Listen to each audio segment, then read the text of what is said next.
ধুবুৰী জিলা কংগ্ৰেছৰ সভাপতি আবেদুৰ জামানলৈ কাৰণ দৰ্শোৱাৰ জাননী দলীয় নীতি উলংঘা কৰি টিকট প্ৰদানৰ অভিযোগ জামানৰ বিৰুদ্ধে ধনৰ লেনদেনৰো অভিযোগ জামানৰ বিৰুদ্ধে টেলিফোনিক বাৰ্তালাপত প্ৰদেশ কংগ্ৰেছৰ সভাপতি ভূপেন বৰা আৰু জিতেন্দ্ৰ সিঙক অপমানসূচক মন্তব্য কৰা আবেদুৰ জামানলৈ কাৰণ দৰ্শোৱাৰ জাননী প্ৰেৰণ কৰিছে প্ৰদেশ কংগ্ৰেছে।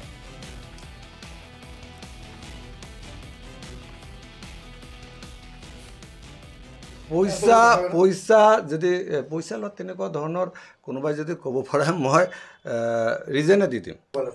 মই জিলাৰ প্ৰেচিডেণ্ট, আমাৰ বিভিন্ন মিটিংবিলাক হৈ থাকে নহয়, মিটিংবিলাক হৈ থাকে আমাৰ, হয় নহয়, আমাৰ যে কোনোবা আমাক গামচাটো কিনি দিয়া, তাত চাহটো খুৱাই দিবা, তেনেকুৱা মাইক ভাড়াটো তুমি দিবা, তেনেকুৱা ধৰণৰ দুই এটা এইবিলাক যদি এতিয়া আহি কয় হা ডনেশ্যন তেনেকুৱা নহয়। আমি পাৰ্টি কৰোঁ, আমাৰ গভৰ্ণমেণ্ট নাছিলে, আমাৰতো গভৰ্ণমেণ্ট নাই, আমাৰ ৱাৰ্কাৰবিলাকে আমি চবে